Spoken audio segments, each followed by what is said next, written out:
Hello दोस्तों, स्वागत है आप सबका मेरे यूट्यूब चैनल पर। दोस्तों, आज मैं शुरू कर रहा हूँ कॉम्प्लेक्स एनालिसिस का चैप्टर, जो कि ये सीरीज चलेगी केवल कॉम्प्लेक्स एनालिसिस में जितने भी डेफिनेशन इंपॉर्टेंट डेफिनेशन होंगे, मैं उस सारे डेफिनेशन को इस सीरीज में क्लियर करूँगा।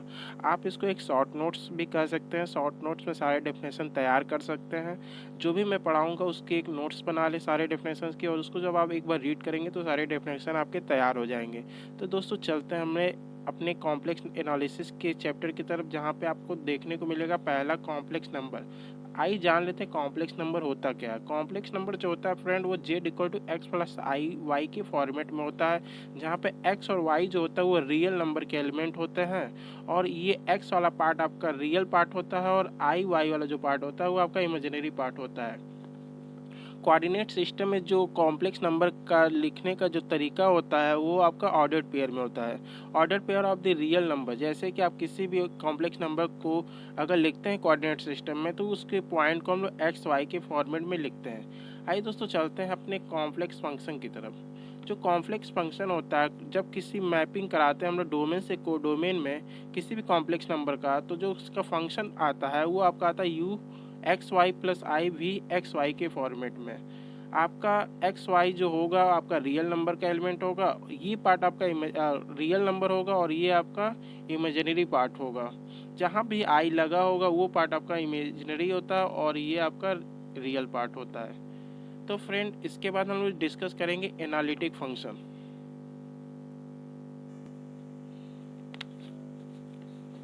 जैसा कि दोस्तों दिख रहा होगा एनालिटिक फंक्शन, इसको एक नाम से और जानते हैं, होलोमॉर्फिक या रेगुलर फंक्शन।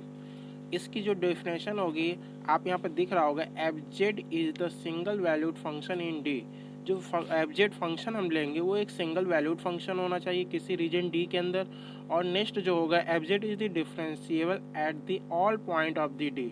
और एफ जेड क्या होना चाहिए, डिफरेंशिएबल होना चाहिए उसी रीजन डी के अंदर। Then f z is the analytic in D. तब हम एफ जेड को क्या बोलेंगे, एनालिटिक फंक्शन बोलेंगे उस रीजन डी का। तो सिंगल वैल्यूड फंक्शन दोस्तों क्या होता है ये भी आप जान लीजिए। As single valued function s v f, जो कि f z equal to z square, इस फॉर्मेट में हम लोग सिंगल वैल्यूड फंक्शन को लिखते हैं। और एक मल्टी वैल्यूड फंक्शन होता है f z equal to z to the power 1/2, ये आपका मल्टी वैल्यूड फंक्शन होता है। ठीक है। और डिफरेंशिएबल होने के लिए आपको ये कंडीशन होनी चाहिए, f dash z equal to del f upon del z equal to limit of the z tends to z zero f z minus f z zero upon z minus z zero is exist. मतलब कि आपको differentiable होगा तभी ये function exist करेगा, और आपका जो फंक्शन एफ जेड होगा वो क्या हो जाएगा, एनालिटिक हो जाएगा। दोस्तों, चलते हैं हम लोग ग्राफिकल रिप्रेजेंटेशन की तरफ, जहाँ पे आप दिख रहा होगा कि एक वाई एक्सिस और एक एक्स एक्सिस। इस एक्स एक्सिस पे एक पॉइंट ए ले लें, और आर रेडियस का एक सर्कल जब ड्रॉ करेंगे तो इसका एक इक्वेशन होगा। हम लोग कैसे इसके इक्वेशन को डिनोट करेंगे, आइए देखते हैं। Mod z minus a equal to r. R क्या है, रेडियस है, और ए आपका सेंटर है उस सर्किल का। जब हम लोग इसको एक्सपेंड करते हैं, जहाँ पे जेड क्या होता है, एक्स प्लस आई वाई। मैं पहले ही बता चुका हूँ कि जो जेड की वैल्यू होगी वो एक्स प्लस आई वाई के फॉर्मेट में लिखी जाती है, जिसको हम लोग कॉम्प्लेक्स नंबर बोलते हैं। आइए यहाँ पर हम लोग रियल पार्ट को अलग कर लेते हैं और इमेजनरी पार्ट को अलग कर लेते हैं। ये पार्ट जो आपका होगा इमेजनरी पार्ट होगा, और ये रियल पार्ट होगा। जब हम इसका मॉड लेते हैं तो रूट रियल पार्ट का स्क्वायर प्लस इमेजनरी पार्ट का स्क्वायर इक्वल टू ये आपका रेडियस आर हो जाएगा। बोथ साइड आप क्या कर दीजिए, स्क्वायर कर लीजिए। जब स्क्वायर करेंगे तो आपको दिख रहा होगा एक्स माइनस एक का whole square plus y square equal to r square, और यही आपका क्या होता है, ये सर्कल का इक्वेशन होता है कॉम्प्लेक्स नंबर के अंदर, जहाँ पे सेंटर ए कॉमा जीरो हो जाएगा और रेडियस क्या हो जाएगा, आर हो जाएगा। आइए फ्रेंड, चलते हैं modulus of the Z and it's properties. जहाँ पे आपको दिख रहा होगा फ्रेंड, ये जेड जेड एक मॉड के अंदर लिखा है। ये जो डबल लाइन है इसी को मॉड का बोलते हैं, ये रिप्रेजेंट करने का तरीका होता है। और जेड की जो वैल्यू होती है वो एक्स प्लस आई वाई होती है। और इसको जब हम लोग एक्सपेंड करते हैं तो फार्मूले के साथ, तो x square plus y square, जहाँ पे ये आपका रियल पार्ट होगा और ये इमेजिनरी पार्ट होगा। और इसकी जो प्रॉपर्टी होती है, first z one into z two का जब हम मॉड लेते हैं तो हम लोग इसको mod z one into z mod z two लिख सकते हैं।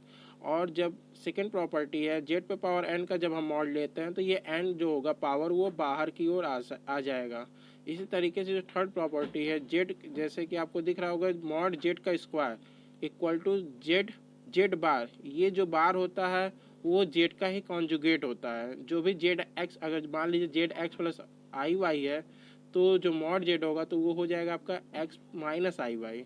तो दोस्तों इसी तरीके से हम लोग इसको लेते हैं।